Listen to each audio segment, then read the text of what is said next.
Assalamualaikum warahmatullahi wabarakatuh. Salam sehat selalu untuk kita semua. Terima kasih berjumpa lagi dengan channel YouTube Romo Bentoa Edi Budi, yang mana kita akan membahas sebuah seni budaya Nusantara. Karena apa? Seni budaya Nusantara ini terkikis dimakan zaman dengan zaman yang modernisasi ini, sehingga generasi-generasi muda lupa atau mungkin tidak berminat lagi untuk mengetahui bagaimana sejarah seni budaya. Kali ini kita akan membahas seni budaya pewayangan. Yang narasumber nanti saya akan menghadirkan Romo Bentoa Edi Budi, di mana beliau adalah seorang budayawan spiritual, akan menjelaskan apa sih pewayangan itu dan sejarahnya bagaimana, dan tokoh-tokoh dalam pewayangan itu seperti apa. Yuk ikuti terus channel Romo Bentoa Edi Budi. Ono itu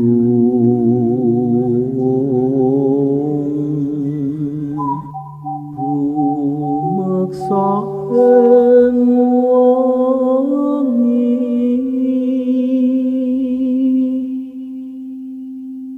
takut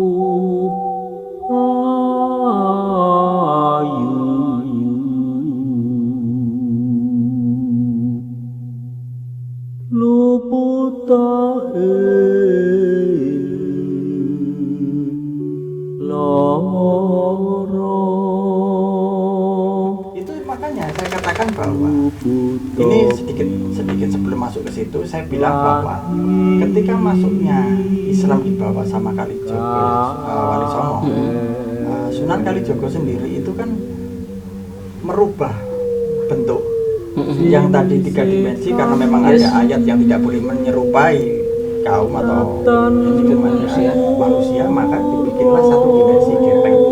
Filosofi dari Punokawan dalam sisi spiritual, spektrum spiritual itu, dia adalah ada di tengah-tengah, tidak di awal, tidak di akhir. Jadi dia makrifat tunggal. Yes. Itu kesan makrifat tunggal itu hidup. Makrifat itu sebetulnya adalah semua gerak dari tubuh kita ini, semua ucap kalam dari mulut kita ini, itu semuanya sebetulnya kalau mendapat cahaya dari ilahi atau Tuhan, maka dia digerakkan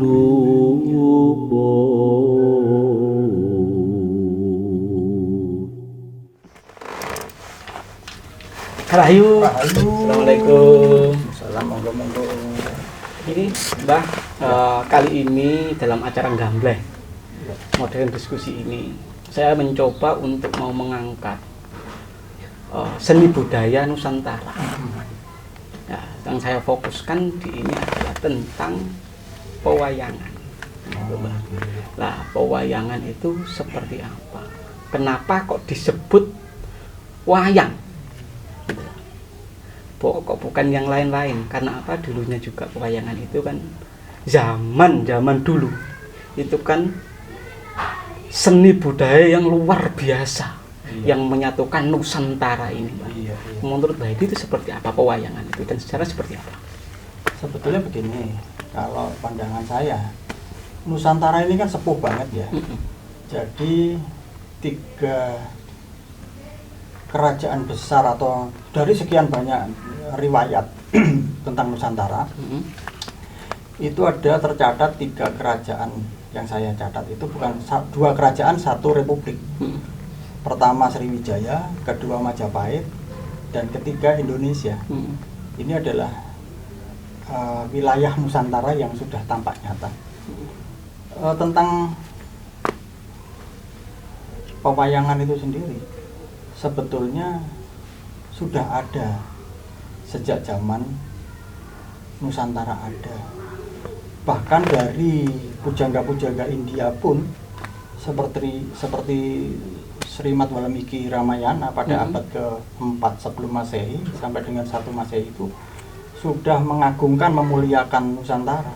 Artinya apa? Artinya berarti di zaman tersebut itu kita sudah ada manusia yang memiliki peradaban yang sangat tinggi dan luhur.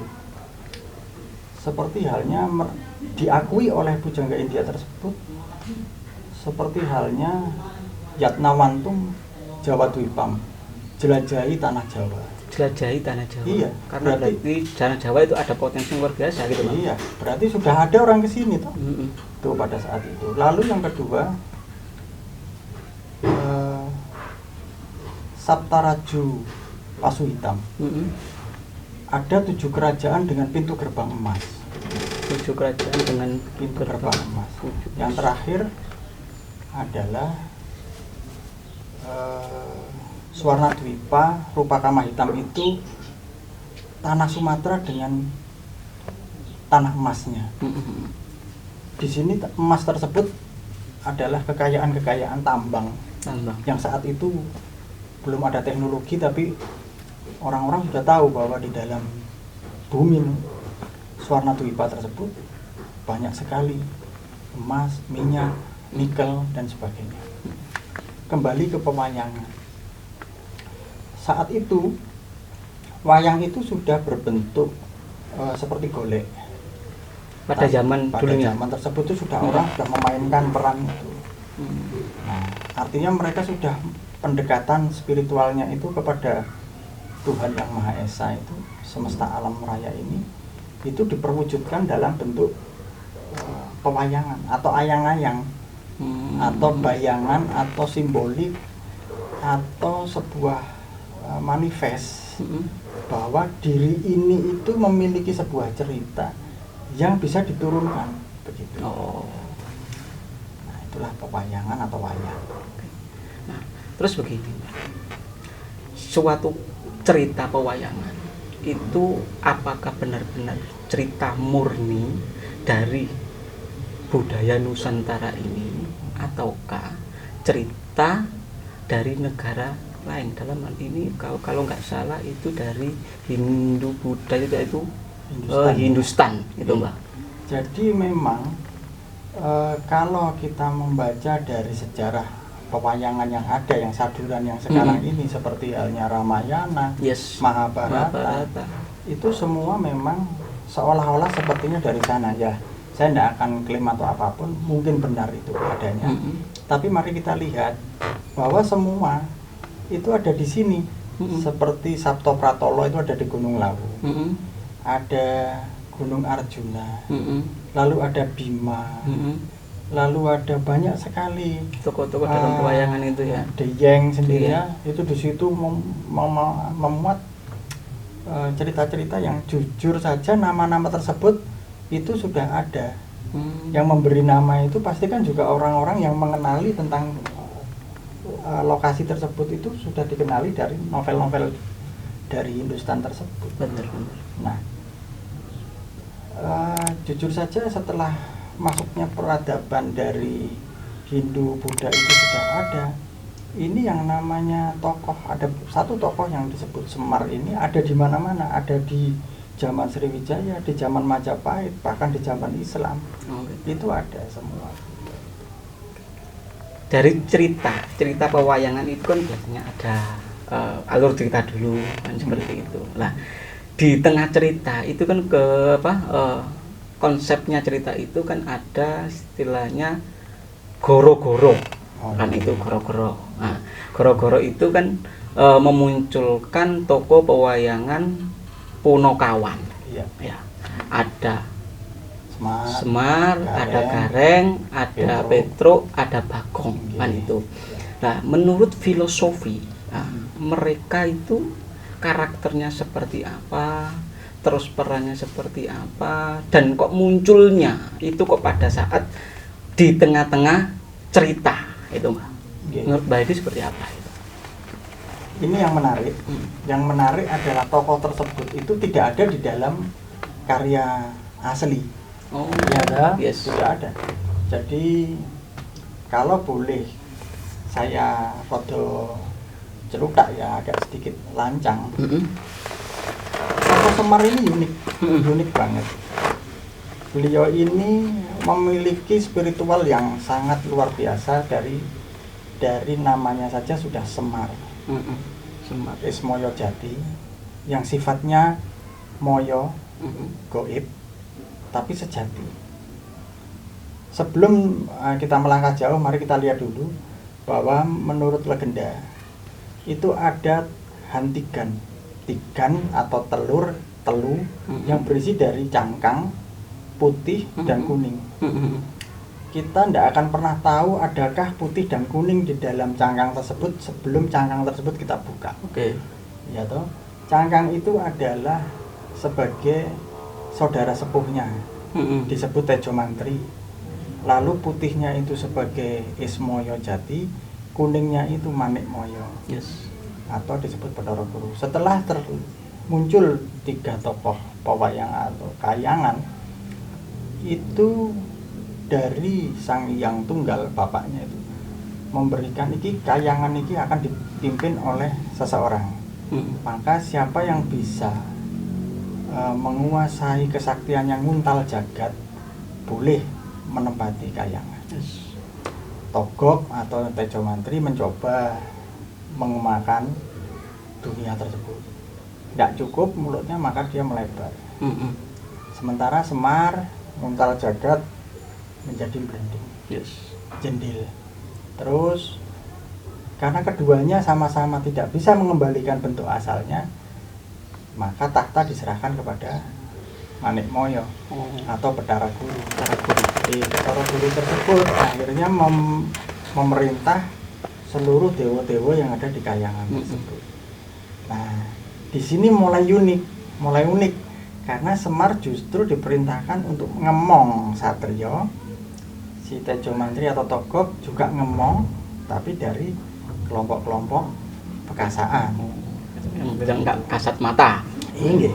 Nah, di sini tampak sekali bahwa ada perbedaan spirit yang luar biasa, di mana Semar sebagai Ismoyo itu goib ning sejati, sementara Manik Moyo itu berlian atau mustika atau permata yang luar biasa mahal ning Moyo. Jadi kayak perwujudan kita, perwujudan panjenengan saya ini sepertinya itu berharga, mulia ning Moyo. Sesuatu yang tidak ada gitu loh. Jane ono apa ora to Indonesia? Kenapa umur kita cuma terbatas hanya 100 tahun, 70 tahun dan sebagainya. Sementara Semar sebagai Ismoyo, sebagai gaib yang sebetulnya samar, tapi justru dialah yang sejati. Nah, maka jika kedua tokoh ini ngamuk tenang, si Semar itu ngamuk, ya Bathara Guru kalah, nggak berani. Seperti itu. Nah, terus kembali lagi Mbak, di situ kan ada namanya Petro, Gareng, Bagong, sama Semar tadi kan sudah dijelaskan sama Mbak Dira. Filosofi penamaan itu seperti apa? Apakah ada sesuatu yang tersirat, ya, nasihat-nasihat yang saya juga, ya jujur saya juga nggak tahu karena dan mau tahu ini bahkan itu. Gini Bu Sari, jadi goro-goro itu muncul di tengah cerita. Yes. Itu kalau boleh saya sebutkan sebagai gara-gara. Gara-gara. Awal muasal asbabul nuzul itu gara-garanya apa? Contoh sekarang saya mau tanya panjenengan. Kita ini ada di sini itu sebetulnya berasal dari mana, gara-garanya apa? Nah, itu seperti apa itu? Berasal dari mana kita? Nah, menurut jenengan kita berasal dari mana? Kalau menurut saya kita berasal diciptakan oleh Allah, ya. Kalau menurut saya Mbak itu, dan itu berasal dari tanah. Baik. Itu manusia. Itu kan unsur itu. ya. Unsur tanah. Unsur tanah. Baik. Tentu. Kita ini berasal dari batin. Dari batin bopolan biyung. Maka ini sebuah struktural yang luar biasa, lingga dan yoni. Ini bukan porno loh ya. Ini nun sewu untuk yang masih muda atau masih belum menikah mungkin tidak tahu. lingga dan yoni ini jika digerakkan oleh batin, entah itu berawal dari nafsu atau berawal dari cinta kasih, welas asih, nanti kan akan menjadikan sebuah DNA turunan yang berbeda pula. Oke. Ini masuknya lingga dan yoni mak jelek jangkep, itulah maka disebut sebuah awal, sebuah goro-goro gitu. Maka muncullah punokawan. Pono itu paham, kawan itu sedulur. Sedulur papat limo pancering urip. Jadi dari pemahaman sedulur papat inilah maka kita bisa ada di sini. Saya kasih pemahaman lebih gampang. Ini bukan purno, ini sebuah jarwodoso atau sebuah gaduing lakon. Itu Semar itu sesuatu yang sama. Pengantin baru itu tidak boleh ada penonton lain yang masuk di dalam kamar. Maka hubungan kita dengan Tuhan, kawula lan Gusti, itu tidak boleh ada lagi yang mengikuti. Bahkan malaikat sekalipun, dewa sekalipun tidak bisa mengikuti. Maka di dalam itulah, jika kita sudah ketemu dengan pangeran sejati, kita mesem neng kamar. Kamar itu disebut ruang. Ruang itu kolbu atau ars. Mesem neng kamar itulah awal muasalnya kita ketemu. Berasal dari batin, terjadilah cinta kasih. Terus gareng. Gareng ki mergo ora teles dadi garing. Mumpung ben ora teles iki garing to. Mumpung durung dadi garong. Ya, itu kudu sigar apa dereng. Jadi masih rapat. Perlu disigar. Kudu disigar. Nah, jadi sigar. Bagaimana supaya sigar? Kita harus masuk lebih dalam lagi sehingga menjadi Petro kecepit truk. Petro kecepit truk dengan bahasanya. Kecepit truk masuk kecepit di situ yang terjadi apa? Yang terjadi adalah himpitan, rasa, maka terjadilah ledakan. Black hole, benturan. Nah, benturan ledakan itu. Benturan itulah yang menjadikan ketemunya antara dating linggo lan dating yoni itu bersatu menjadi sebuah wujud. Mijil jadi manusia, saya dan jenengan dimulyakaken ning kono. Lah kalau sudah seperti itu babakane mesti gong. Wis mari-marine mesti gong, lego. Kan gitu. Nah, maka filosofi dari Punokawan dalam sisi spiritual, spektrum spiritual itu dia adalah ada di tengah-tengah, tidak di awal, tidak di akhir. Jadi ananing menungso saiki iki ya mergo ana ning tengah, tidak di awal, tidak di akhir. Karena awal dan akhir itu bukan milik kita. Miliknya Sang Hyang Maha Kuasa, Gusti Kang Murbeng Dumadi. Seperti itu. Makanya Punokawan itu selalu muncul, dan tokoh Semar ini bisa ada di zaman Hindu, ada di zaman Buddha, ada di zaman Islam. Seperti itu. Nah, terus seperti ini. Di dalam suatu pewayangan itu, Mbak ya, kita kan banyak tokoh, banyak karakter yang terdapat dari pewayang tersebut. Nah, tapi menurut filosofinya ya, kenapa kok cuma satu dalang yang memainkan peran-peran itu semuanya? Kok bukan banyak dalang dengan memainkan dengan posisinya, wataknya katakannya si Semar seperti ini, watak si Gareng seperti ini, watak si Petruk seperti ini, tapi kok tunggal gitu. Nah, itulah menurut pandangan Mbak itu seperti apa itu? Itu makanya saya katakan bahwa ini sedikit sebelum masuk ke situ saya bilang bahwa ketika masuknya Islam dibawa sama Kalijogo ya, Wali Songo, Sunan Kalijogo sendiri itu kan merubah bentuk yang tadi 3 dimensi karena memang ada ayat yang tidak boleh menyerupai kaum atau ini manusia, maka dibikinlah 1 dimensi gepeng gitu kan. Nah, seperti itu asal muasalnya, dengan mata 1 Kenapa mata satu? Supaya penglihatan kita tunggal. Kamangka mata itu memang harus mangrua, harus mangro. Mangro tinggal itu pandangan dua tapi satu titik. Panjenengan kan matanya dua tapi penglihatannya tetap satu titik. Fokus. Kalau mata kanan lihat kanan, mata kiri lihat kiri, kita tidak akan bisa fokus melihat satu titik itu. Nah, si wayang dibikin mata satu, semuanya satu serba ini. Terus dalangnya ngomong, ya toh. Dalang yang ngomong sendiri, menggerakkan sendiri, melawan wayang berikutnya yang juga dia yang ngomong sendiri, yang menggerakkan sendiri. Nek gelut yuk gelutan dhewe, tarung-tarung ke dhewe. Ini kan sudah sebuah simbol yang jelas bahwa pada makrifat tunggal.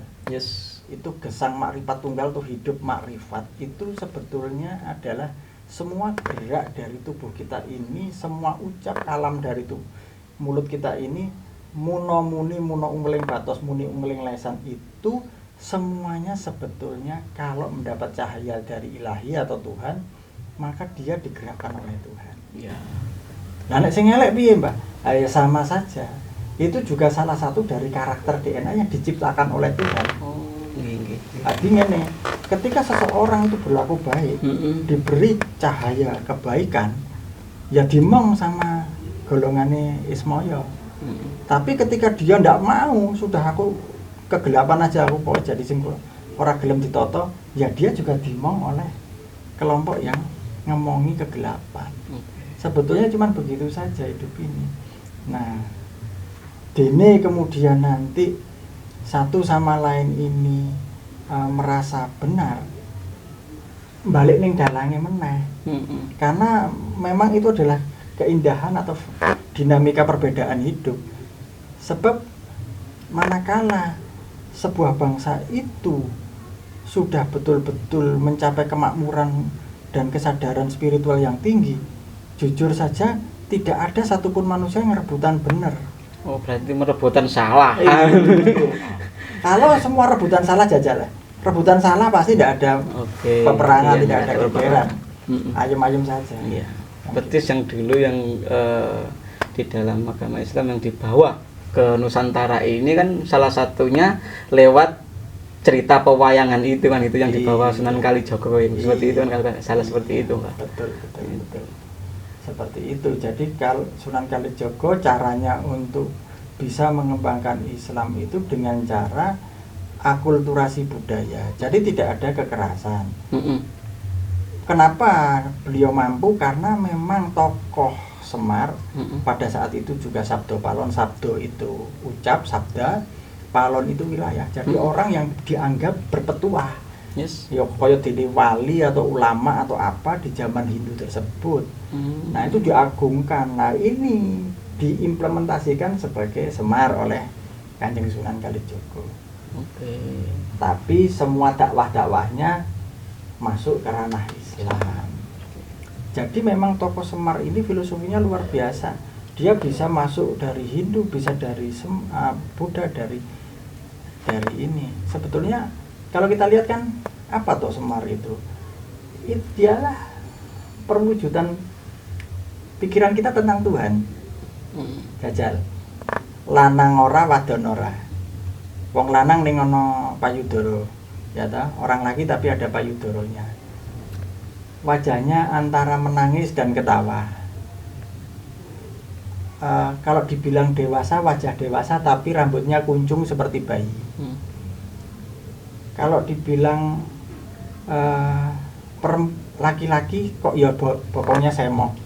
Tapi kalau dibilang perempuan kok ya wetenge jendil kaya orang bos-bos kae ya.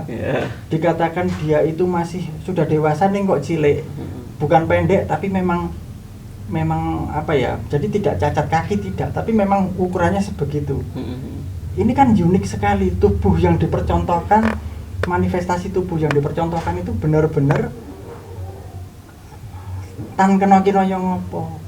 Yang gambarkan aja bingung. Lanang ora, mendil ora, dhuwur ora, pendek ora. Jadi yang menggambarkannya pun juga tidak bisa mengartikan itu. Itulah Semar. Gitu. Gini, Mbak, tapi di dalam modern seperti ini ya. pemahaman-pemahaman tentang pewayangan, dan itu minat para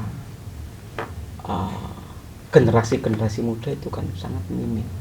Apalagi kalau toh ada kontes pewayangan, lihat aja nggak mau, apalagi mau menekuni sejarahnya seperti apa, kan itu kan sangat jarang sekali. Lah menurut Mbak Edi ini fenomena seperti ini seperti apa? Kan kalah sama HP, sama yang lain lah. Tapi kultural budaya Nusantara ini semakin lama semakin terkikis, hampir semakin hilang nantinya. Betul, Mas. Jauh-jauhnya seperti itu nanti. Iya, jadi gini, saya juga merasakan itu bahwa kita makin maju katanya. Ya. Tapi kita tidak mampu bikin candi seperti Borobudur. Betul. Kita tidak mampu membuat piramida Gunung Padang. Ya. Yang itu asli semuanya dari batu-batuan di zaman peradaban megalitikum. Ini sebetulnya kita sedang mengalami kemajuan atau kemunduran, kan begitu. Yes. Nah, dari konteks-konteks kemajuan zaman ini menunjukkan bahwa pencipta itu kalah sama yang diciptakan. Kok bisa? Jajal.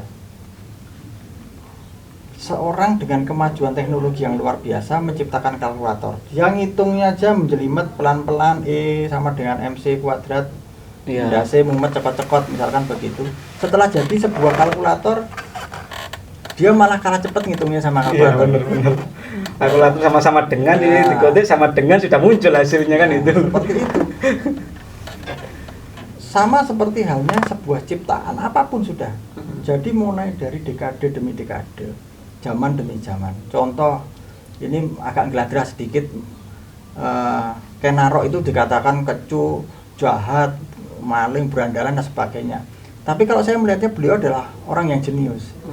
Ketika untuk menghadapi kerajaan yang lebih besar, dia datang sowan kepada Empu Gandring, tolong aku bikinin satu pusaka, karena waktu itu tidak ada nuklir ya. Jadi pusaka yang paling ampuh itu keris. Bikinkan saya keris yang bisa untuk oke, dibikinkan. Nah setelah jadi, ini bener ampuh, bener. Gimana cara membuktikannya? Ya coba aja. Oh iya, dicoba, ditusukkan yang Empu Gandring. Tinggal Empu Gandring meninggal kan itu. Kan di sini pencipta pusaka tersebut tidak mengeliminir, tidak memikirkan bahwa pusakanya akan bisa Membunuh culik manjing orang kok jerep mateni dirinya sendiri. Harusnya kan dia membuat sebuah pusaka yang justru tidak bisa menembus dirinya.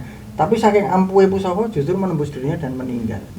Lalu muncullah kutukan. Oke ya. Jadi fenomena tentang HP dan sebagainya itu kalau saya melihat, ya kita pinter-pinter aja mencari celah, mengembangkan budaya ya lewat teknologi juga. Karena kita sudah kalah jauh lah sama yang kita dulu. Soal kalah jauh sudah. Sebenarnya diskusi ini menarik sekali, Mbak.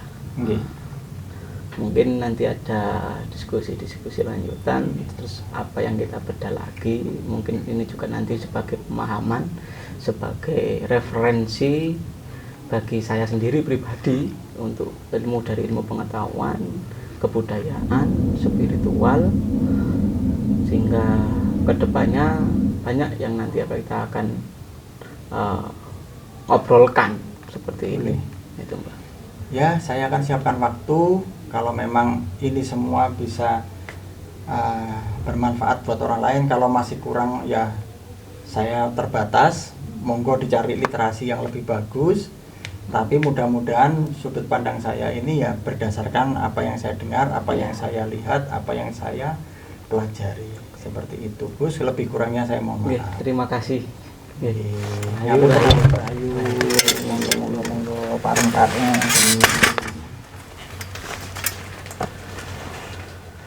Oke, terima kasih.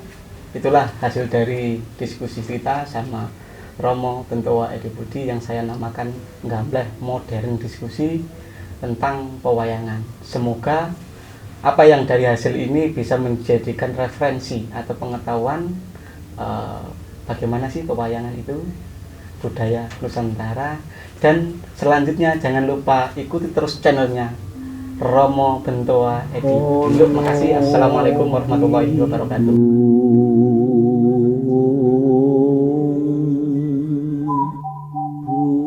Rumaksa ing wengi